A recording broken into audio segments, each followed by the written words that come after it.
ಶ್ರೀ ಕ್ಷೇತ್ರ ಕೆಂಗೇರಿ ವಿಶ್ವ ಒಕ್ಕಲಿಗರ ಮಹಾಸಂಸ್ಥಾನ ಮಠ ಮಲೆನಾಡು ಗಿಡ್ಡ ತಳಿ ಸಂರಕ್ಷಣಾ ಮತ್ತು ಸಂವರ್ಧನಾ ಅಭಿಯಾನ ವೇದಿಕೆ ದಕ್ಷಿಣ ಕನ್ನಡ ಜಿಲ್ಲೆ ಸುಳ್ಯ ತಾಲೂಕು ಮತ್ತು ಗೊಲ್ಲರದೊಡ್ಡಿ ಗ್ರಾಮಸ್ಥರ ಸಹಕಾರದೊಂದಿಗೆ 19/3/2026 ಗುರುವಾರ ಯುಗಾದಿ ಹಬ್ಬದ ವಿಶೇಷ ದಿನದಂದು ಮದ್ದೂರು ತಾಲೂಕಿನ ಕೊಪ್ಪ ಹೋಬಳಿ ಗೊಲ್ಲರದೊಡ್ಡಿ ಶ್ರೀ ಕೊಲ್ಲಾಪುರದಮ್ಮ ದೇವಸ್ಥಾನದ ಆವರಣದಲ್ಲಿ 15 ಜೊತೆ ಮಲೆನಾಡು ಗಿಡ್ಡ ತಳಿಯ ಗಂಡು ಮತ್ತು ಹೆಣ್ಣು ಹಸುಗಳನ್ನು ಉಚಿತವಾಗಿ ರೈತರಿಗೆ ವಿತರಿಸಲಾಯಿತು.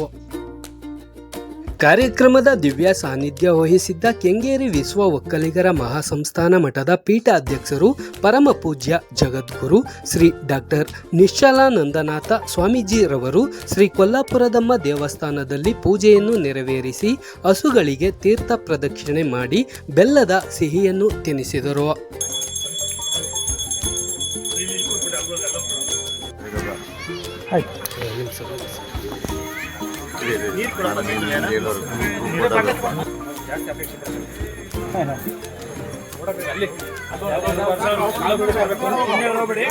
ಇದೇ ಸಂದರ್ಭದಲ್ಲಿ ಕೆಂಬಾರೆ ಕಾಮಧೇನು ಫೌಂಡೇಶನ್ ವತಿಯಿಂದ ನಿರ್ಮಿಸಿದ್ದ ಹೊತ್ತಾರೆ ನ್ಯಾಚುರಲ್ ಗಾಣದ ಎಣ್ಣೆಯತ್ತ ಮತ್ತೆ ಜಗದ ಚಿತ್ತ ಸಾಂಪ್ರದಾಯಿಕ ಶೈಲಿಯ ಮರದ ಗಾಣದಲ್ಲಿ ತಯಾರಿಸಿರುವ ಕಡಲೆಕಾಯಿ ಎಣ್ಣೆ, ಕೊಬ್ಬರಿ ಎಣ್ಣೆ, ಹುಚ್ಚೆಳ್ಳೆಣ್ಣೆ ಮತ್ತು ನಾಟಿ ಹಸುವಿನ ಸಗಣಿಯಿಂದ ತಯಾರಿಸಿದ ವಿಭೂತಿ, ಧೂಪದ ಕಪ್, ಅಗರಬತ್ತಿ ಇನ್ನು ಹಲವು ಸಾಮಗ್ರಿಗಳ ಪ್ರದರ್ಶನ ಮತ್ತು ಮಾರಾಟ ಮಳಿಗೆಯನ್ನು ಉದ್ಘಾಟಿಸಲಾಯಿತು.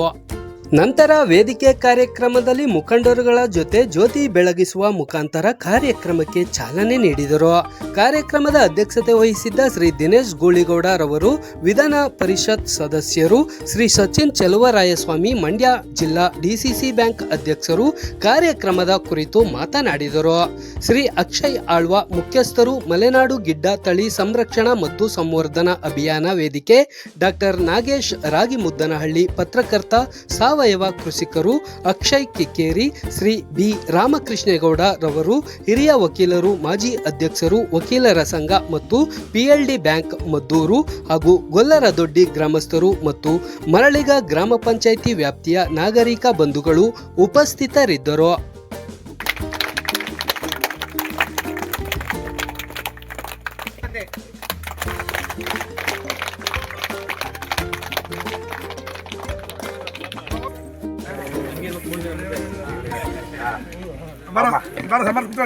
ಪ್ರಸ್ತಾವಿಕ ನುಡಿಗಳನ್ನು ನುಡಿಬೇಕು ಅಂತ ಹೇಳಿ ಅವರಲ್ಲಿ ಮನವಿ.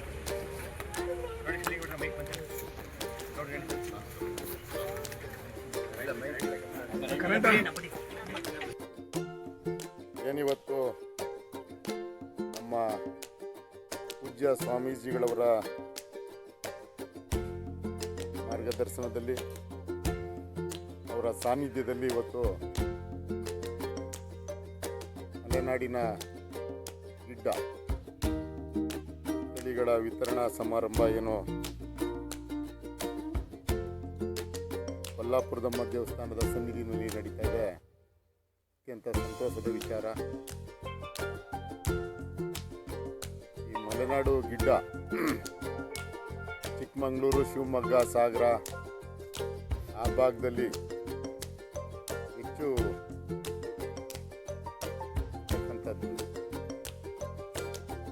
ಗಿಡ್ಡ ಅನ್ನುವಂಥದ್ದೇ ನಮಗೆ ಹೇಳ್ತದೆ. ಅವು ಹೆಚ್ಚು ಸಾಕಾಣಿಕೆಗೆ ಜಾಸ್ತಿ ವೆಚ್ಚ ತಗೊಳ್ಳಲ್ಲ. ಇವಕ್ಕೆ ಗುಡ್ಡಗಾಡಲ್ಲಿ ಮೇಯ್ಕೊಂಬಂದು ಕಡಿಮೆ ಹಾಲು ಕೊಟ್ಟರು ಕೂಡ ಭಾಳ ಪ್ರೋಟೀನ್ ಯುಕ್ತವಾದಂಥ ಹಾಲು ಅದು. ಅದ್ರ ತುಪ್ಪ ಭಾಳ ಔಷಧೀಯ ಗುಣಗಳ ಇರತಕ್ಕಂಥ ತುಪ್ಪ. ಅದ್ರದ್ದು ಸಾವಯವ ಕೃಷಿಗೆ ಒತ್ತನ್ನು ಕೊಡಬೇಕು. ಆ ಮುಖಾಂತರ ರೈತರು ಹೈನುಗಾರಿಕೆ ಮತ್ತು ಸಿಲ್ಕು, ರೇಷ್ಮೆ ಬೆಳೆಗೆ ಮತ್ತು ತರಕಾರಿ ಇವುಗಳನ್ನು ಬೆಳೆಯೋದ್ರ ಮೂಲಕ ನಮ್ಮ ಆದಾಯವನ್ನು ದ್ವಿಗುಣಗೊಳಿಸಬೇಕು. ಏನು ಇವತ್ತು ಪರಮ ಪೂಜ್ಯ ಗುರುಗಳು ಮಲೆನಾಡು ಗಿಡ್ಡ ತಳಿ ಸಂರಕ್ಷಣೆ ಸಂವರ್ಧನಾ ಅಭಿಯಾನ ವೇದಿಕೆಯ ಅಡಿಯಲ್ಲಿ ಇವತ್ತು ಈ ಭಾಗದ ರೈತರಿಗೆ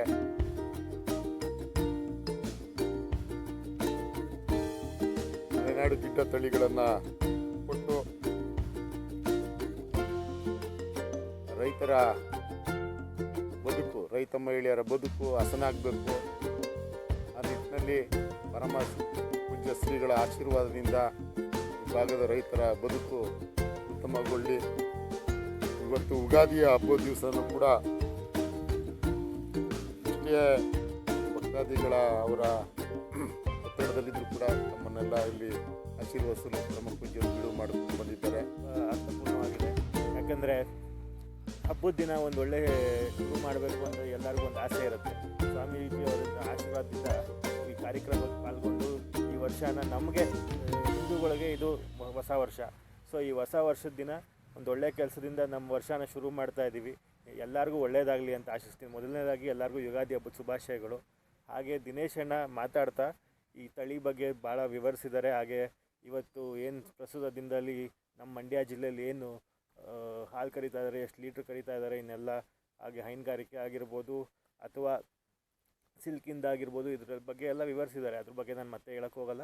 ಏನು ಹೇಳೋಕ್ಕೆ ಇಷ್ಟಪಡ್ತೀನಿ ಅಂದರೆ ಇವತ್ತು ಗೊಬ್ಬರ ಒಂದು ಸ್ವಲ್ಪ ಕಲಬೆರಕೆಯಿಂದ ಇವೆಲ್ಲ ಇದರಿಂದ ಪೌಷ್ಟಿಕತೆ ಕಳ್ಕೊತಾ ಇದೆ ನಮ್ಮ ಮಣ್ಣು. ಅದನ್ನು ನಾವು ಇಂಪ್ರೂವ್ ಮಾಡಬೇಕು ಅಂದರೆ ಸಾವಯವ ಕೃಷಿ ಆಗಿರ್ಬೋದು ಅಥವಾ ನೀವು ಕಡಿಮೆ ಬಳಕೆ ಆಗಿರ್ಬೋದು ನಮ್ಮ ಗೊಬ್ಬರನ, ಅದು ಪೌಷ್ಟಿಕತೆಯಿಂದ ಆಹಾರ ಬರುತ್ತೆ ನಾಳೆ ದಿನಗಳಲ್ಲಿ. ಹಾಗೆ ಹಾಲು ಆಗಿರ್ಬೋದು.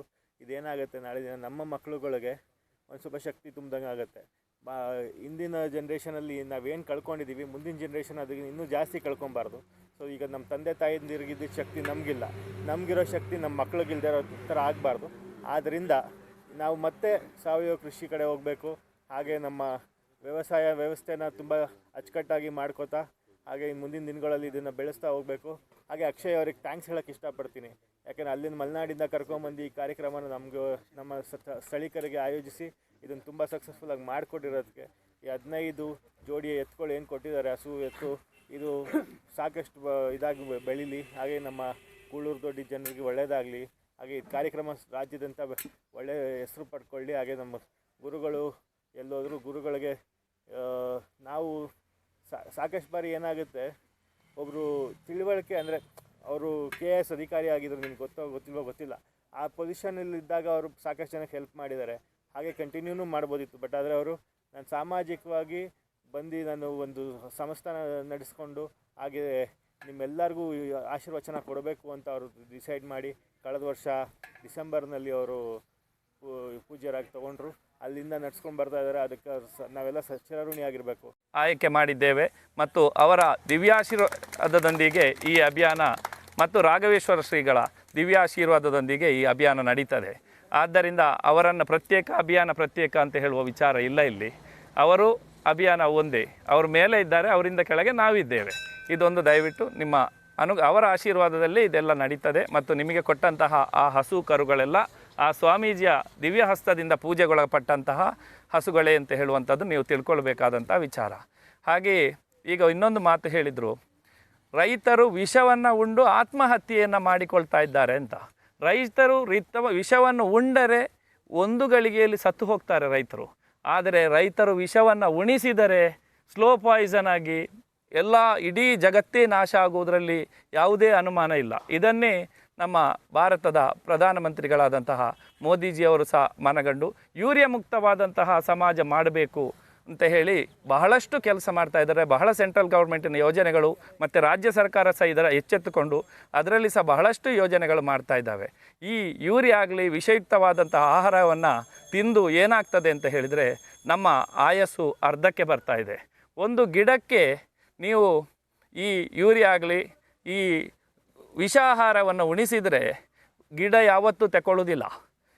ಗಿಡ ಹಣ್ಣು ತರಕಾರಿಗಳ ಮೂಲಕ ಮನುಷ್ಯನ ಹೊಟ್ಟೆಗೆ ನಾವು ಕೊಟ್ಟಂಥ ವಿಷವನ್ನು ಯಾವ ಗಿಡವೂ ಇಟ್ಟುಕೊಳ್ಳುವುದಿಲ್ಲ. ಹಣ್ಣು ತರಕಾರಿಗಳ ಮೂಲಕ ವಾಪಸ್ ಮನುಷ್ಯನಿಗೆ ಕೊಡ್ತಾ ಇದೆ. ಇದರಿಂದ ಏನಾಗ್ತದೆ ಅಂತ ಹೇಳಿದರೆ ನಮ್ಮ ಶರೀರ ವಿಷಯುಕ್ತವಾಗ್ತದೆ. ಆದ್ದರಿಂದ ನಾವು ಈ ಅಭಿಯಾನವನ್ನು ಆರಂಭಿಸುವಾಗ ಎಲ್ಲರೂ ಹೇಳಿದರು ನನ್ನ ಹತ್ರ, ಇದಕ್ಕೆ ಪರಿಹಾರ ರೈತರೇ. ನೀವು ಗೋಶಾಲೆ ಮಾಡಿದರೆ ಎಷ್ಟು ಅಂತ ಗೋಶಾಲೆ ಮಾಡ್ಬೋದು, ಎಷ್ಟು ಸಾಕಬಹುದು. ಸಂಖ್ಯೆ ವಿಪರೀತ ಏರುವಾಗ ಗೋಶಾಲೆಗೂ ಹೊರೆ. ಗೋವುಗಳನ್ನು ಬಿಡುವುದು ಒಂದು ವಿಚಾರ, ಆದರೆ ಗೋವಕ್ಕೆ ಮೇವು ಹಾಕುವವರು ಯಾರು? ಮೇವು ಹಾಕಲಿಕ್ಕಿದ್ರೆ ಸಹ ಅದು ಅಷ್ಟು ದೊಡ್ಡ ಫಂಡ್ಸ್, ಮತ್ತು ನಾವು ಅದರ ಹಿಂದೆ ಓಡಾಡಬೇಕು, ನೀವು ಕೊಡಿ ಅಂತ. ಅದು ಬೇಡ, ರೈತನೇ ಪರಿಹಾರ. ಅದು ಸರಿ ಅಂತ ಅನ್ನಿಸ್ತು ನನಗೆ. ಹಾಗೆ ನಾವು ಆರಂಭಿಕ ಹಂತ 1 ml ಜರ್ಸಿ HFನ ಹಾಲಿನಲ್ಲಿ 30 ಮೈಕ್ರೋಗ್ರಾಮ ಇದು ಲ್ಯಾಕ್ಟೋಫೆರಿನ್ ಇರ್ತದೆ. ಆದರೆ ಒಂದು ಮಲೆನಾಡು ಗಿಡ್ಡದ ಹಾಲಿನಲ್ಲಿ 350ರಿಂದ 400 ಮಿಲಿಗ್ರಾಮ್ ಲ್ಯಾಕ್ಟೋಫೆರಿನ್ ಇರ್ತದೆ. ಒಂದು ವ್ಯಕ್ತಿ ಇಷ್ಟು ದೊಡ್ಡ ಲೋಟೆಯಲ್ಲಿ ಮಲೆನಾಡು ಗಿಡ್ಡದ ಹಾಲು 1 ಲೋಟೆ ಕುಡಿದ್ರೆ ಒಂದು ಜರ್ಸಿ ಎಫ್ ಹಾಲು 6 ಲೀಟರ್ ಕುಡಿಬೇಕು ಈಕ್ವಲೆಂಟ್ ಆಗಬೇಕಾದ್ರೆ. ನಾವು ಈಸಿಗೋಸ್ಕರ ಈಗ ಶ್ವೇತಕ್ರಾಂತಿ ಅದು ಇದು ಅಂತ ಹೇಳಿಕೊಂಡು ರೈತನನ್ನು ಹಾದಿ ತಪ್ಪಿಸಿ ಈಗ ವಾಪಸ್ ಬರಲಿಕ್ಕೆ ನಾವು ಪ್ರಯತ್ನ ಪಡ್ತಾ ಇದ್ದೇವೆ.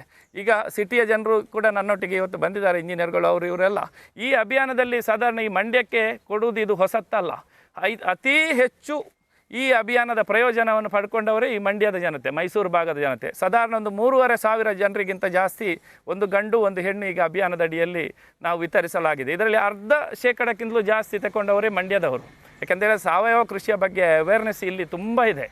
ಅದೇ ಈಗ ಬರುವಾಗ ಹೇಳಿದರು, ಪಾಂಡವಪುರವನ್ನು ಸಾವಯವ ಜಿಲ್ಲೆ ಅಂತೇಳಿ ಘೋಷ, ಅಲ್ಲಿ ಸಹ ತಾಲೂಕು ಅಂತ ಘೋಷ. ಯಾಕೆಂದರೆ ಅಲ್ಲಿ ಸುಮಾರು ಕೊಟ್ಟಿದ್ದೇವೆ ನಾವು. ಪಾಂಡವಪುರಕ್ಕೆ ನಾವು ಒಂದು 2-3 ವರ್ಷದಿಂದ 1,000 ಜನರಿಗಿಂತ ಜಾಸ್ತಿ ಕೊಟ್ಟದ್ದಿದೆ. ಆದ್ದರಿಂದ ಈ ತಳಿಯನ್ನು ಉಳಿಸಬೇಕು. ಅದು ಸಣ್ಣದಿದೆ, ವೀಕ್ ಇದೆ ಯಾಕೆ ಅಂತ ಹೇಳಿದರೆ ಅಲ್ಲಿ ಮೇವು ಕಮ್ಮಿ ನಮ್ಮ ಭಾಗದಲ್ಲಿ. ನಿಮ್ಮಲ್ಲಿ ಯಥೇಚ್ಛವಾದ ಮೇವು ಇದೆ. ಮತ್ತು ಹಳ್ಳಿಕಾರ ಜರ್ಸಿ ಎಫ್ಗಳನ್ನು ನಿಮಗೆ ಸಾಕಲಿಕ್ಕೆ ಆಗ್ತಾ ಇಲ್ಲ ಅಂತ ಹೇಳುವ ನಿಮ್ಮ ಕೂಗು. ಯಾಕೆಂದರೆ ಅಷ್ಟು ಮೇವು ಒದಗಿಸಲಿಕ್ಕೆ ಆಗ್ತಾ ಇಲ್ಲ, ನಮಗೆ ತೊಂದರೆ ಆಗ್ತದೆ, ಅದು ದೊಡ್ಡ ದೊಡ್ಡ ಗಾತ್ರದವು ಅಂತೇಳಿ. ಆದರೆ ಇದು ಪುಟ್ಟ ತಳಿಯನ್ನಾದರೂ ಸಾಕಿ ಅಂತ ಹೇಳುವ ವಿಚಾರ. ಭೂಮಿಗೆ ಈ ಫಲವತ್ತತೆಯನ್ನು ಮಾಡುವಂತಹ ಒಂದು ಉದ್ದೇಶವನ್ನು ಇಟ್ಟುಕೊಂಡು ಈ ಕರುಗಳನ್ನು ಕೊಡ್ತಾ ಇದ್ದೇವೆ. ಮತ್ತು ಅದನ್ನು ಮಾರಾಟ ಮಾಡುವ ಹಾಗಿಲ್ಲ, ಬೇರೆಯವರಿಗೆ ಕೊಡುವ ಹಾಗಿಲ್ಲ. ಆಗೋದಿಲ್ಲ ಅಂತ ಹೇಳಿದರೆ ನಮಗೆ ರಿಟರ್ನ್ ಕೊಡಬೇಕಿಂತ ಇಂಪಾರ್ಟೆಂಟ್ ಅಲ್ಲ. ಇದರ ಗೊಬ್ಬರ, ಸೆಗಣಿ, ಗೋಮೂತ್ರಗಳೇ ಆಮೇಲೆ ನಾನು ಸ್ವಾಮೀಜಿ ಯಾಕೆ ನೀವು ಹಬ್ಬದ ದಿನ ಇಟ್ಕೊಂಡ್ರಿ ಅಂತ ನಾನು ಸ್ವಾಮೀಜಿಯವ್ರಿಗೆ ನಾನು ಪ್ರಶ್ನೆ ಮಾಡುವಂಗಿಲ್ಲ. ಆದರೂ ಅವತ್ತು ಮಾಡಿದೆ. ಇಲ್ಲ ನಿಮ್ಗೆ ಗೊತ್ತಾಗಲ್ಲ ಬನ್ನಿ ಅಂತಂದರು. ಇವತ್ತೇನಾದರೂ ಈ ಅಂದರೆ ನಾವು ಮೊದಲಿಂದನೂ ಮಾಡ್ಕೊಂಬರ್ತಾಯಿದ್ವಿ. ಯಾವುದು ಈ ಮಲೆನಾಡು ಗಿಡ್ಡಗಳನ್ನ ನಮ್ಮ ಮಂಡ್ಯ ಜಿಲ್ಲೆಯಲ್ಲಿ ನಾವು ಸಾಮಾನ್ಯವಾಗಿ ಎಲ್ಲ ಕೊಡ್ತಾ ಬಂದಿದ್ದೀವಿ. ಅದರೊಳಗೆ ನಾನು ತಗೊಂಡಿದ್ದೀನಿ. ಆದರೆ ನಮ್ಮ ಸ್ವಾಮೀಜಿಯವ್ರು ಬಂದಮೇಲೆ ಅವ್ರನ್ನ ಅಂಬಾಸಡರ್ ಅಂತೇಳಿ ನಾವು ಮಾಡಿ, ಅವರು ಎಷ್ಟೊಂದು, ಈಗ ನೋಡಿ ಸ್ವಾಮೀಜಿ ಅಂದರೆ ಅವ್ರಿಗೆ ಅವ್ರ ಹತ್ರ ಅವರೇ ಹೋಗಬೇಕು, ನಾವೇ ಹೋಗಬೇಕು ಭಕ್ತರು. ಆದರೆ ಅವರು ನಮ್ಮ ಜನಗಳಲ್ಲಿಗೆ, ರೈತರಲ್ಲಿಗೆ ಬರ್ತಾಯಿದ್ದಾರೆ. ಯಾಕೆ ಬರ್ತಾಯಿದ್ದಾರೆ? ನಮ್ಮ ರೈತರು ಅರ್ಥ ಮಾಡ್ಕೋಬೇಕು. ನೋಡಿ, ಆ ಮಾನವ ಕುಲವನ್ನು ಉಳಿಸ್ಬೇಕು, ಆಮೇಲೆ ಆ ಗೋವುಗಳನ್ನು ಉಳಿಸ್ಬೇಕು. ಆ ಗೋವುಗಳ ಉಳಿಸ್ಕೊಳ್ಳೋದ್ರಿಂದ ನಾವು ಉಳಿತೀವಿ ಅಂತೇಳಿ ಆ ಸ್ವಾಮೀಜಿಗಳು ನಮ್ಮ ರೈತರಲ್ಲಿಗೆ ಬರ್ತಾಯಿದ್ದಾರೆ.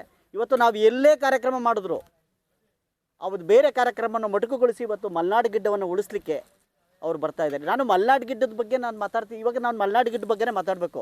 ಆದರೆ ನಾವು ನಾಟಿ ಹಸು ಬಗ್ಗೆನೂ ಮಾತಾಡ್ತಾ ಇರ್ತೀವಿ. ಆದರೆ ಈಗ ನಮ್ಮಂಥವ್ರಿಗೆ ಏನಾಗಿದೆ, ಕೆಲವರೆಲ್ಲ ಇಂಜಿನಿಯರ್ಸು, ಡಾಕ್ಟರ್ಸ್ ಎಲ್ಲ ಕೆಲವರೆಲ್ಲ ಈ ಮಲೆನಾಡು ಗಿಡ್ಡಗಳನ್ನ ಯಾಕೆ ಆಯ್ಕೆ ಮಾಡ್ಕೊತಾ ಇದ್ದೀವಿ ನಾವು ಅಂತಂದರೆ, ಈ ದೊಡ್ಡ ಹಸುಗಳನ್ನ ಸಾಕಲಿಕ್ಕೆ ನಮಗೆ ಜಾಗ ಬೇಕು. ಆಮೇಲೆ ಅವು ಸ್ಟ್ರಾಂಗ್ ಇರ್ತವೆ. ನಮ್ಮ ನಾಟಿ ಹಸುಗಳು ತುಂಬ ಸ್ಟ್ರಾಂಗು. ಬಟ್ ಇವು ಸ್ಟ್ರಾಂಗ್ ಇಲ್ಲಿಗೆ ನಮಗೇನು ಒಂದು ಇಡೀ ಹುಲ್ಲಾದರೆ ಸಂಜೆವರೆಗೂ ನಮ್ಮ ಹತ್ರ ಆರಾಮಾಗಿರ್ತವೆ, ಒಳ್ಳೆ ಹಾಲನ್ನು ಕೊಡ್ತೇವೆ. ಈಗ ನೋಡಿ, ನಮ್ಮ ನಾಟಿ ಹಸುನ ನಾವು ಸ್ಟ್ರಾಂಗು. ಈಗ ನಮ್ಮ ಬಯಲು ಪ್ರದೇಶದಲ್ಲಿ ನಾವು ತುಂಬ ಶ್ರೇಷ್ಠ ಅಂತ ನಾವು ಮಾತಾಡ್ತೀವಿ. ಆದರೆ ಅದರ ಹಾಲಿಗಿಂತ 1% ಜಾಸ್ತಿ ನಮ್ಮ ಮಲೆನಾಡು ಗಿಡ್ಡ ಇದೆ ಅಂತಕ್ಕಂಥದ್ದನ್ನು ಹೇಳಲಿಕ್ಕೆ ನಾನು ಬಯಸ್ತೀನಿ. ಯುಗಾದಿ ಹಬ್ಬದ ದಿವಸ ಹಿಂದೂ ಸಮುದಾಯಕ್ಕೆ ಅಥವಾ ಹಿಂದೂ ಸಂಸ್ಕೃತಿಗೆ ಯುಗಾದಿ ಹಬ್ಬ ಒಂದು ಹೊಸ ವರ್ಷದ ಸಂಕೇತವಾಗಿ, ವೈಜ್ಞಾನಿಕವಾಗೂ ಕೂಡ ನಾವು ಅದನ್ನು ಸಂಭ್ರಮಿಸುವಂಥ ದಿವಸ. ಪ್ರಕೃತಿಗೆ ಹೊಸ ಚಿಗುರು, ಹೊಸ ಆಲೋಚನೆ, ಹೊಸ ಬೆಳಕು ಬರುವಂಥ ಒಂದು ಸಂದರ್ಭದಲ್ಲಿ ನಮ್ಮ ಗೊಲ್ಲದೊಡ್ಡಿ ಗ್ರಾಮದ ಎಲ್ಲ ಮುಖಂಡರ ಒಂದು ಸಹಕಾರದೊಂದಿಗೆ, ವಿಶೇಷವಾಗಿ ನಮ್ಮ ಸತ್ಯಪ್ಪ, ಯಾಕೆ ನನಗೆ ಪೂರ್ವಾಶ್ರಮದಲ್ಲಿ ಅವರು ಬಹಳ ಪರಿಚಯಸ್ಥರು. ಯಾವುದೇ ಮಾತುಗಳನ್ನು, ಯಾವುದೇ ಕೆಲಸಗಳನ್ನ ನೇರವಾಗಿ, ನಿಷ್ಠುರವಾಗಿ ಮಾಡುವಂಥ ವ್ಯಕ್ತಿ. ಮದ್ದೂರು ತಾಲೂಕು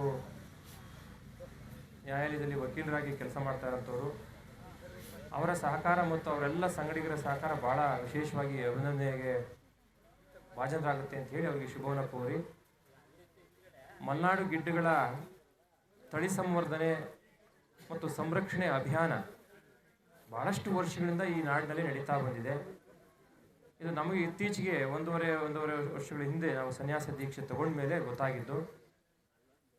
ಈ ಒಂದು ಅಭಿಯಾನದ ನೇತೃತ್ವ ವಹಿಸಿಕೊಂಡು ತನ್ನ ಮನೆಯ ಕೆಲಸವನ್ನು ಬಿಟ್ಟು ಈ ತಳಿಯನ್ನು ಸಂವರ್ಧನೆ ಮಾಡಬೇಕು ಮತ್ತು ಸಂರಕ್ಷಣೆ ಮಾಡಬೇಕು.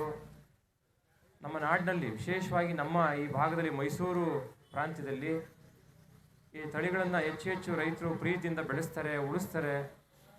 ಅವರು ಬೆಳೆಸಿ ಮತ್ತಷ್ಟು ದಾನವಾಗಿ ನೀಡಿದರೆ ಅನ್ನೊಂದು ಸಂಕಲ್ಪನೆ ಇಟ್ಟುಕೊಂಡು ಆ ಒಂದು ಸಂವರ್ಧನಾ ಅಭಿಯಾನದ ಮುಖ್ಯಸ್ಥರಾಗಿ ನಮ್ಮ ಅಕ್ಷಯ್ ಆಳ್ವರು ನಮ್ಮ ಜೊತೆ ಭಾಳಷ್ಟು ಸಂವಹನ ಮಾಡಿಕೊಂಡು, ಸಹಾಯ ಮಾಡಿಕೊಂಡು ಬಂದಿದ್ದಾರೆ. ಅವರು ಹೊರಗಡೆಯಿಂದ ಬಂದಿದ್ದರೂ ಕೂಡ ಇವತ್ತು ವಿಶೇಷವಾಗಿ ನಾವೆಲ್ಲರೂ ಕೂಡ ಅವರಿಗೆ ಪ್ರೀತಿಯ ಒಂದು ಏನು ಶುಭವನ್ನು ಮತ್ತು ಧೈರ್ಯವನ್ನು ತುಂಬುವಂಥ ಕೆಲಸವನ್ನು ಮಾಡೋಣ ಅಂತ ಹೇಳ್ತಾ ಅವರ ಉಪಸ್ಥಿತಿ ನಾನು ಪ್ರೀತಿಪೂರ್ವಕ ಗೌರವಿಸ್ತೇನೆ. ಪ್ರೀತಿ ವಿಶ್ವಾಸದಿಂದ ಜನರ ಜೊತೆ ಇರುವಂಥ ನಮ್ಮ ದಿನೇಶ್ ಗೂಳಿಗೌಡರು ನಾವು ಕರೆದ ತಕ್ಷಣ ಒಪ್ಕೊಂಡ್ರು. ನೋಡ್ರೆ ನೀವು ಬರಬೇಕು ಈ ಕಾರ್ಯಕ್ರಮಕ್ಕೆ, ಇದು ನಿಮ್ಮ ಕ್ಷೇತ್ರ, ನಿಮ್ಮ ಊರು ಅಂದಾಗ ಅವರು ಬರ್ತೀನಿ ಸ್ವಾಮೀಜಿ ಅಂತ, ಅವ್ರ ಹಬ್ಬ ಇದೆ ಅಂತ ಹೇಳಲೇ ಇಲ್ಲ, ಬರ್ತೀನಿ ಸ್ವಾಮೀಜಿ ಅಂತ ಹೇಳಿದ್ರು. ತೀರ್ಕೊಂಡಿದ್ರು ಅನ್ಸುತ್ತೆ ಅವ್ರ ಮನೆಯವರ ಕಾರ್ಯಕ್ರಮಕ್ಕೆ ಅಲ್ವಾ ನಾಗೇಶ್? ನಾನು ಸನ್ಯಾಸ ದೀಕ್ಷೆ ತೊಗೊಂಡು ಇನ್ನೂ ಒಂದು 15-20 ದಿವಸ ಆಗಿತ್ತು. ಮನೆಗೆ ಬನ್ನಿ ಅಂತ ಕರೆದ್ರು. ಹೋದರೆ ಅಲ್ಲಿ ಅವರ ಮನೆಯವರು, ಅವರ ಧರ್ಮಪತ್ನಿಯ ಒಂದು ಸ್ಮರಣಾರ್ಥ 5 ಮಲ್ನಾಡು ಗಿಡ್ಡ ಜೋಡಿಗಳನ್ನು ರೈತರಿಗೆ ವಿತರಿಸಲಿಕ್ಕೆ ಕರೆದಿದ್ರು. ಭಾಳ ಖುಷಿ ಆಯಿತು. ಚಿಕ್ಕದು ಮನೆ ಬಾಗಿಲಲ್ಲಿ ನಾವು ಭಾಷಣ ಮಾಡಿದ್ದೀವಿ ಅವತ್ತು. ಚಿಕ್ಕದಾಗಿ ಏನು ದೊಡ್ಡ ಶಾಮಿಯಾನ ಹಾಕಿ ಹಾಡ್ಬಿಟ್ಟು ಇಲ್ಲ, ಸರಳವಾಗಿ ಭಾಳ ಖುಷಿ ಆಯಿತು. ನಾಗೇಶ್ ಒಂದು ಒಳ್ಳೆ ಕೆಲಸ ಮಾಡ್ತಾ ಇದ್ದಾರೆ ಅಂತ. ಅದಕ್ಕೆ ಕಾರಣ ನಮ್ಮ ಅಕ್ಷಯ್ ಅವರು, ಅವ್ರನ್ನ ಪ್ರೇರೇಪಣೆ ಮಾಡಿ ಈ ಭಾಗದ ಒಂದಷ್ಟು ಒಳ್ಳೆ ಕೆಲಸ ಮಾಡಲಿಪ್ಪ ಅಂತ ಹೇಳಿದ್ದಾರೆ. ಹಾಗೆ ನಮ್ಮ ಕೊಪ್ಪದ ಮುಖಂಡರು ಮತ್ತು ಗ್ರಾಮ ಪಂಚಾಯತ್ ಅಧ್ಯಕ್ಷರು ಆಗಿದ್ದಂಥವರು ರಮೇಶ್ ಅವರು ಹಿರಿಯರಿದ್ದಾರೆ. ಮತ್ತು ನಮ್ಮ ಸತ್ಯಪ್ಪನವರು, ಇನ್ನು ನಮ್ಮ ಶಿವಲಿಂಗೇಗೌಡರು ತಾಲೂಕು ವಕೀಲರ ಸಂಘದ ಅಧ್ಯಕ್ಷರು, ನಮ್ಮ ಪ್ರಕಾಶ್ ಅವರು ಹೋರಾಟಗಾರರು, ಅವರು ಒಂದು ನಾವು ಅಡಿಷನಲ್ DC ಇದ್ದಾಗ ಎಷ್ಟು ವಿವಿಧ ರೀತಿಯಲ್ಲಿ ಕ್ಷೇತ್ರ ಸೇವೆ ಮಾಡುವಂಥ ಮತ್ತು ಜಿಲ್ಲಾ ಕಮಾಂಡೆಂಟ್ ಆಗಿ, ಹೋಮ್ ಗಾರ್ಡ್ಸ್ ಕಮಾಂಡೆಂಟ್ ಆಗಿ ಕೆಲಸ ಮಾಡುವಂಥ ನಮ್ಮ ಯುವ ಮಿತ್ರ ಡಾಕ್ಟರ್ ಮಹೇಶ್ ಅವರು ಕೂಡ ಆಗಮಿಸಿದ್ದಾರೆ. ಮತ್ತು ಈ ಭಾಗದ ಎಲ್ಲ ಗ್ರಾಮಸ್ಥರಿದ್ದೀರಿ, ನಾವು ಹೆಚ್ಚು ಮಾತಾಡಲಿಕ್ಕೆ ಹೋಗಲ್ಲ. ಹಾಗೆ ನಮ್ಮ ಕುರುಬಾಳಿ ರಾಮಯ್ಯನವರು ಒಬ್ಬ ಪ್ರಗತಿಪರ ಚಿಂತಕರಾಗಿ, ಪರಿಸರವಾದಿಗಳಾಗಿ, ಸಮಾಜವಾದಿ ಪ್ರಜ್ಞೆ ಇಟ್ಕೊಂಡು ಇವತ್ತು ಈ ಕಾರ್ಯಕ್ರಮಕ್ಕೆ ಪ್ರಾರ್ಥನೆ ಮಾಡಿ ಮೆರಗು ತಂದು ಕೊಟ್ಟಿದ್ದಾರೆ ಅವರ ಉಪಸ್ಥಿತಿಯನ್ನು. ಹಾಗೆ ಇನ್ನೊಬ್ಬರು ಹೆಣ್ಮಗಳಿದ್ದಾರೆ, ಎಲ್ಲ ಗಮನಿಸಬೇಕು. ಯಾಕೆಂದರೆ ನಾವು ಆಡಲಿಲ್ಲ ಅಂದರೆ ತಪ್ಪಾಗುತ್ತೆ, ಒಳ್ಳೆಯದನ್ನ ಪ್ರಶಂಸೆ ಮಾಡಲಿಲ್ಲ ಅಂದರೆ ತಪ್ಪಾಗುತ್ತೆ. ಒಬ್ಬ ಹೆಣ್ಣುಮಗಳು ಗಂಡ ಹೆಂಡತಿ ಇಬ್ಬರು ಸೇರಿಕೊಂಡು ಬಳ್ಳೆಕೆರೆಯವರು ನಮ್ಮ ಒತ್ತಾರೆ ಅನ್ನೋ ಒಂದು ಸಂಸ್ಥೆ ಮಾಡಿಕೊಂಡು ಸ್ಥಳೀಯವಾಗಿ ಸಿಗುವಂಥ ಕೊಬ್ಬರಿ, ಕಡಲೆಕಾಯಿ, ಎಳ್ಳು ಇವುಗಳಲ್ಲಿ ಒಂದು ಘಟಕವನ್ನು, ಕೈಗಾರಿಕಾ ಒಂದು ವೃಕ್ಷೋ ರಕ್ಷತೆ ರಕ್ಷಿತ ಅಂತ ಹೇಳ್ತಾರೆ. ಯಾರು ಮರಗಿಡಗಳನ್ನ ರಕ್ಷಿಸ್ತಾರೋ ಅವು ನಮ್ಮನ್ನು ರಕ್ಷಿಸ್ತವೆ ಅಲ್ವಾ? ಈಗ ಒಂದು ವಂಗಿ ಗಿಡ ಹಾಕಿ ಬೆಳೆಸಿದರೆ ಅದು ಕೆಳಗಡೆ ಹೋಗಿ ಕೂತ್ಕೊಂಡ್ರೆ ಎಷ್ಟು ತಂಪಾಗಿರುತ್ತಲ್ವ, ಅದು ಕೊಡುವಂಥ ರಿಟರ್ನ್ಸ್ ನಮಗೆ. ಹಾಗೆ ಗೋ ಸಂರಕ್ಷಣೆ ಮಾಡಿದರೆ ಗೋ ರಕ್ಷಿತೋ ರಕ್ಷಿತ ಅಂತ ಹೇಳ್ತಾರೆ. ನಮ್ಮನ್ನು ರಕ್ಷಣೆ ಮಾಡ್ತಾರೋ ಅವು ನಮ್ಮನ್ನು ರಕ್ಷಣೆ ಮಾಡ್ತವೆ, ಮಾಡಿಕೊಂಡು ಬಂದಿದ್ದಾವೆ. ಇವತ್ತು ಹೈನುಗಾರಿಕೆ ಒಂದು ಪ್ರಧಾನ ಉದ್ಯಮವಾಗಿ ಬೆಳೀತಾ ಇದೆ ಮಂಡ್ಯ ಜಿಲ್ಲೆಯಲ್ಲಿ. ದೃಷ್ಟಿಕೋನ ಬೆಳೆಸಬೇಕು ಅಂತೇಳಿ ಇವತ್ತು ಮಲೆನಾಡು ಗಿಡ್ಡಗಳ ತಳಿ ಸಂವರ್ಧನೆ ಮತ್ತು ಸಂರಕ್ಷಣೆ ಅಭಿಯಾನ ಈ ಕೆಲಸವನ್ನು ಮಾಡ್ತಾ ಇದೆ. ಈ ಕಳೆದ 5-6 ವರ್ಷಗಳಿಂದ ದೇಸಿ ಹಸುಗಳ ಬಗ್ಗೆ, ಅಂದರೆ ನಾವು ನಮ್ಮ ಮಗನಿಗೆ ಕೆಲವೊಂದು ಆರೋಗ್ಯ ಸಮಸ್ಯೆಗಳಾದಾಗ, ಅವನು ಹುಟ್ಟಿದಾಗ ಒಂದು ಕಿವಿ ಸಮಸ್ಯೆ ಇತ್ತು. ಈ ಸಮಸ್ಯೆಗಳು ಯಾಕೆ ಆಗ್ತಾ ಇದೆ ಅಂತ ನಾವು ಆಲೋಚನೆ ಮಾಡಿದಾಗ ಇವತ್ತಿನ ನಮ್ಮ ಆಹಾರ ಪದ್ಧತಿಯಿಂದ ನಮ್ಮೆಲ್ಲರ ಆರೋಗ್ಯ ಕೆಡ್ತಾ ಇದೆ ಅನ್ನೋದು ಒಂದು ನಮ್ಮ ಅರಿವಿಗೆ ಬಂತು. ಸೊ ಆವಾಗ ಯಾವ್ಯಾವ್ದು ಆಹಾರಗಳು ಅಂತಂದಾಗ ಮುಖ್ಯವಾಗಿ ಪ್ರತಿನಿತ್ಯ ನಾವು ಬಳಸ್ತಕ್ಕಂಥ ಆಹಾರಗಳಾಗಿರ್ಬೋದು. ಯಾಕೆಂದರೆ ಪಾಲಿಶ್ ಮಾಡಿರ್ತಕ್ಕಂಥ ಅಕ್ಕಿಯನ್ನು ಬಳಸ್ತೀವಿ ಎಲ್ಲರೂ. ಅದು ಕಂಪ್ಲೀಟಾಗಿ ಕೆಮಿಕಲ್ಸ್ನ, ಫರ್ಟಿಲೈಸರ್ಸ್ನ ಯೂಸ್ ಮಾಡಿ ನಾವು ಬೆಳೀತಾ ಇದ್ದೀವಿ. ರೈತರೇ ಮೂಲವಾಗಿ ನಾವು ಇಡೀ ದೇಶಕ್ಕೆ ಆಹಾರ ಸರಬರಾಜಾಗಬೇಕಾದ್ರೆ ಕೃಷಿಯಲ್ಲಿ ನಾವು ಪ್ರಧಾನ ಪಾತ್ರ ವಹಿಸ್ತಕ್ಕಂಥ ಅಕ್ಕಿ ಆಗಿರಬಹುದು, ಹಾಲಾಗಿರಬಹುದು, ಪ್ರತಿನಿತ್ಯ ಬಳಸ್ತಕ್ಕಂಥ ಎಣ್ಣೆ, ನಾವು ಅಡುಗೆನಲ್ಲಿ ಬಳಸಿದಂಥ ಆಹಾರಗಳು, ಇದರೆಲ್ಲದರಿಂದ ಏನಾದ್ರೆ ಕಂಪ್ಲೀಟಾಗಿ ಕೆಮಿಕಲ್ ಆಗ್ತಾ ಇದೆ. ಅದು ರಾಸಾಯನಿಕ ಮುಕ್ತವಾಗಿ ನಾವು ಅಂತ ಆಹಾರಗಳನ್ನ ಬಳಸಿದಾಗ ನಮ್ಮ ಆರೋಗ್ಯ ಸುಧಾರಣೆ ಆಗುತ್ತೆ. ಈ ಎಲ್ಲ ನಿಟ್ಟಿನಲ್ಲಿ ಯೋಚನೆ ಮಾಡಿದಾಗ ನಾವು ಯಾಕೊಂದು ದೇಸಿ ಹಸು ನಮ್ಮ ಮನೆಗೆ ಸಾಕಬಾರ್ದು ಅನ್ನೋದೊಂದು ಆಲೋಚನೆ ಬಂತು. ಸೊ ಮನೆ ಪರ್ಪಸ್ಗೆ ನಾವು ತುಪ್ಪ, ಹಾಲು, ಮಕ್ಕಳಿಗೋಸ್ಕರ ಅಂತ ಒಂದು 2 ಹಸುನ ತಂದು ಪ್ರಥಮವಾಗಿ ಪ್ರಾರಂಭ ಮಾಡಿದ್ದು. ನಂತರ ಅದರದ್ದು ಏನು ಪ್ರಾಮುಖ್ಯತೆ ಏನಿದೆ ಅದೆಲ್ಲವೂ ನಮ್ಮ ಅರಿವಿಗೆ ಬಂದಾಗ ಅದನ್ನು ನಾವು ಒಂದು ದೊಡ್ಡ ಮಟ್ಟದಲ್ಲಿ ಮಾಡಬೇಕು ಅನ್ನೋ ಉದ್ದೇಶದಿಂದ ನಾವು ಬಳ್ಳೆಕೆರೆ ನಮ್ಮದು ಮೂಲ. ನಾವು ಬೆಂಗಳೂರಲ್ಲಿ ಇದ್ದಿದ್ದು. ನಂತರ ನನ್ನ ಹಸ್ಬೆಂಡ್ IBM ಚೆನ್ನೈಯಲ್ಲಿ ವರ್ಕ್ ಮಾಡ್ತಾ ಇದ್ರು. ನಾವು 10 ವರ್ಷ IBM ಚೆನ್ನೈಯಲ್ಲಿದ್ವಿ. ಸೊ ಅದಾದ ನಂತರದಲ್ಲಿ ಅಲ್ಲಿಂದನೇ ನಮ್ಮ ಈ ಕಾರ್ಯಚಟುವಟಿಕೆಗಳನ್ನ ಪ್ರಾರಂಭ ಮಾಡಿಕೊಂಡು ನಾವೊಂದಷ್ಟು ಮಾಹಿತಿಗಳನ್ನ ಕಲೆ ಹಾಕಿ ಸೊ ಇಲ್ಲಿ ಊರಲ್ಲಿ ಏನಾದರೂ ಮಾಡಬೇಕು ಅಂತ ಹೇಳಿ ನಾವು ಪ್ರಾರಂಭ ಮಾಡಿದ್ವಿ. ಪ್ರಾರಂಭ ಮಾಡಿದ ನಂತರದಲ್ಲಿ ನಾವು ಎಣ್ಣೆಗಾಣನ ಶುರು ಮಾಡಿದ್ವಿ. ಯಾಕೆಂದರೆ ಎಣ್ಣೆಗಾಣ ಶುರು ಮಾಡಿದಾಗ ಒಂದು ನಾವೇನು ನಮ್ಮ ಸುತ್ತಮುತ್ತ ಪ್ರದೇಶದಲ್ಲಿ ನಾವು ಬೆಳೆಯತಕ್ಕಂತಹ ಕಡಲೆಕಾಯಿ ಆಗಿರ್ಬೋದು, ಕೊಬ್ಬರಿ ಆಗಿರ್ಬೋದು, ಹುಚ್ಚೆಳ್ಳಾಗಿರ್ಬೋದು, ಇದು ನಮಗೆ ಆರೋಗ್ಯಪೂರ್ಣವಾಗಿರ್ತಕ್ಕಂಥ ಇರುತ್ತೆ. ಅದನ್ನ ಎಣ್ಣೆನಾಗಿ ನಾವು ಬಳಸೋಣ ಅಂತ ಹೇಳಿ ನಾವು ಪ್ರಾರಂಭ ಮಾಡಿದ್ವಿ. ಆ ಹಿಂಡಿಗಳನ್ನ ಏನು ಮಾಡೋದು, ಆ ಹಿಂಡಿಗಳು ಏನಾಗುತ್ತೆ ಅಂತಂದರೆ ಹಸುವಿಗೆ ಕೊಡ್ತೀವಿ ನಾವು ಅದನ್ನ. ಸೊ ಕಂಪ್ಲೀಟಾಗಿ ನಾವು ಏನು ಈಗ ಫೀಡ್ಸ್ ಅಂತ ಕೌ ಫೀಡ್ಸ್ ಅಂತ ಹೊರಗಡೆಯಿಂದ ತಂದು ನಾವು ಕೊಡ್ತೀವಿ. ಅದಕ್ಕಿಂತ ಅತ್ಯಂತ ಮೌಲ್ಯಯುತವಾದದ್ದು ಮತ್ತು ಸತ್ವಭರಿತವಾಗಿರ್ತಕ್ಕಂಥ ಒಂದು ಆಹಾರ ಹಸುವಿಗೆ ಸಿಗುತ್ತೆ. ಮತ್ತು ಇವಾಗ ಸ್ವಾಮೀಜಿಯವ್ರು ಹೇಳಿದ್ರು, ಸೊ ಯಾವಾಗ ದೇಸಿ ಹಸು ಅಂತ ನೀವು ಇವಾಗ ಒಂದು ಗಂಡು ಹೆಣ್ಣು ಎರಡನ್ನೂ ಸಮಾನವಾಗಿ ನೋಡಬೇಕು ಅಂದಾಗ ಬಹಳಷ್ಟು ಜನದಲ್ಲಿ ಇವಾಗ ಒಂದು ಮನಸ್ಸಲ್ಲಿ ಮೂಡಿರಬಹುದು, ಈ ಗಂಡು ಕರುಗಳು ತೊಗೊಂಡೋಗಿ ನಾವೇನು ಮಾಡೋದು ಅಂತ. ಸೊ ಏನು ಮಾಡೋದು ಅಂತ ನಿಮ್ಗೆ ಆಲೋಚನೆ ಇರ್ಬೋದು. ಬರೀ ಕೇವಲ ಅದು ಒಂದು ಗೊಬ್ಬರಕ್ಕಾಗಿ ಮಾತ್ರ ಅಲ್ಲ, ಅದರದ್ದು ಗಂಜಲ ಮತ್ತು ಸಗಣಿ ಏನಿದೆ ಅದರಲ್ಲಿ ಕ್ಯಾನ್ಸರ್ನ ಒಂದು ನಾಶಪಡಿಸ್ತಕ್ಕಂಥ ಒಂದು ಅತ್ಯಮೂಲ್ಯವಾದಂಥ ಶಕ್ತಿಯುತ ಇದೆ ಅದರಲ್ಲಿ. ಸೊ ಇವಾಗ ನಾವು ನಾಟಿ ಹಸುವಿನ ಹಾಲನ್ನ 100, 120, 150 ರೂಪಾಯಿ ಪರ್ ಲೀಟರ್ ಮಾರ್ತಾ ಇದ್ದೀವಿ. ಸೊ ತುಪ್ಪಕ್ಕೆ 2,500ದಿಂದ 3,000 ರೇಟ್ ಇದೆ. ಸೊ ಹಾಗೆ ಒಂದು ಡಿಸ್ಟಿಲೈಸ್ ಗಂಜಲ ಅಂತ ಏನ್ ಹೇಳ್ತೀವಿ ಅದನ್ನ ನಾವು ಅರ್ಕ ಅಂತ ಹೇಳ್ತೀವಿ, ಅದನ್ನ ಶುದ್ಧೀಕರಣ ಮಾಡೋಂಥ ಒಂದು ಪ್ರೋಸೆಸ್ ಇದೆ. ಆ ಪ್ರೋಸೆಸ್ ಅಲ್ಲಿ ಮಾಡಿದ್ರೆ 1 ಲೀಟರ್ ದೇಸಿ ಹಸುವಿನ ಗಂಜಲಕ್ಕೆ 300 ರೂಪಾಯಿ ಇದೆ. ಅದಕ್ಕೆ ವ್ಯಾಲ್ಯೂ ಅಡಿಷನ್ ಮಾಡಿದ್ರೆ ಅದು 500, 600 ರೂಪಾಯಿ ಕೂಡ ಆಗತ್ತೆ. ಇವತ್ತು ದೇಸಿ ಹಸುವಿನ ಬೆರಣಿ ಏನಿದೆ ಆ ಬೆರಣಿ ಕೂಡ ಮಾರಾಟ ಆಗ್ತಾ ಇದೆ. ನಮ್ಮ ಬೆಂಗಳೂರು ಈ ತರದ ನಗರ ಪ್ರದೇಶಗಳಿಗೆ ಅದು ಬೆರಣಿ ಕೂಡ ಮಾರಾಟ ಆಗ್ತಿದೆ. ಮತ್ತೆ ನಾವು ಇವಾಗ ಸಾಮಾನ್ಯವಾಗಿ ನಾವು ಎಲ್ಲೂ ಯಾವುದೇ ಪೂಜೆಗಳಲ್ಲೂ ಗಂಧದ ಕಡ್ಡಿ ಸಮರ್ಪಯಾಮಿ ಅಂತ ಎಲ್ಲೂ ಯಾವ ಮಂತ್ರದಲ್ಲೂ ಇಲ್ಲ. ಯಾಕೆ ಅಂತಂದ್ರೆ ನಾವು ಧೂಪಂ ಸಮರ್ಪಯಾಮಿ ಅಂತ ಹೇಳ್ತೀವಿ. ಗಂಧದ ಕಡ್ಡಿ ಕಂಪ್ಲೀಟ್ಲಿ ಕೆಮಿಕಲ್ಸ್ ಅದು. ಅದನ್ನ ಪ್ರತಿನಿತ್ಯ ನಾವು ಮನೆಯಲ್ಲಿ ಬಳಸೋದ್ರಿಂದ ಏನಾಗ್ತಿದೆ, ನಮ್ಮ ಆರೋಗ್ಯ ಸಮಸ್ಯೆ ಅಂದ್ರೆ ಶ್ವಾಸಕೋಶದ ಇನ್ಫೆಕ್ಷನ್ಸ್ ಆಗೋದು.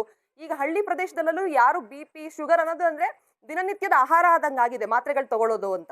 ಈ ದೇಸಿ ಹಸುಗಳ ಉತ್ಪನ್ನಗಳನ್ನ ಬಳಸಿದಾಗ, ದೇಸಿ ಹಸುವಿನ ಮನೆಯಲ್ಲಿ ಸಾಕಿದಾಗ ಅದ್ರ ಸಗಣಿ ಮತ್ತೆ ಗಂಜಲವನ್ನ ನಾವು ಬಳಸಿದಾಗ ಈ ಆರೋಗ್ಯ ಸಮಸ್ಯೆಗಳು ಏನೆಲ್ಲ ಇದೆ ಅದನ್ನ ನಿವಾರಣೆ ಮಾಡ್ತಕ್ಕಂಥ ಶಕ್ತಿ ಆ ದೇಸಿ ಹಸುವಿಗೆ ಮಹತ್ವ ಇದೆ.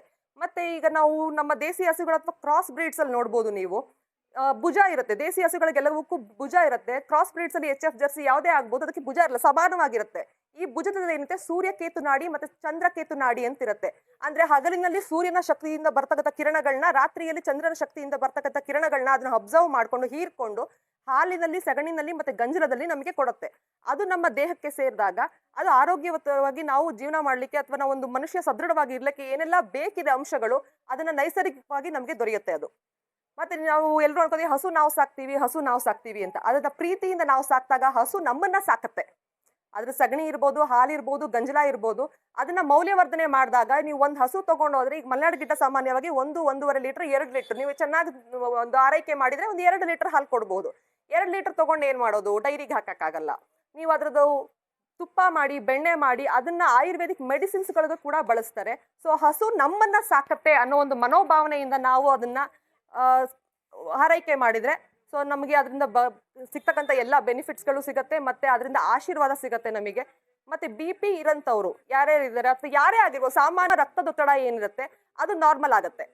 ಸೊ ನಿಮ್ಗೆ ಇದಿಷ್ಟೇ ಎಲ್ಲ ಕೃಪಾಮೃತ ಜಲ ಅಂತ ಇದೆ, ಮತ್ತೆ ಪಂಚಗವ್ಯಗಳಿದ್ದಾವೆ. ಹಸುದು ಹಾಲು, ಮೊಸರು, ಸಗಣಿ, ಗಂಜಲ ಇದೆಲ್ಲದಿಂದನೂ ಮಾಡ್ತಕ್ಕಂಥ ಹಲವಾರು ಬೇರೆ ಬೇರೆ ಉತ್ಪನ್ನಗಳಿದಾವೆ. ಅದು ಬೇಕಿದ್ರು ನಿಮ್ಗೆ ಟ್ರೈನಿಂಗ್ಗಳು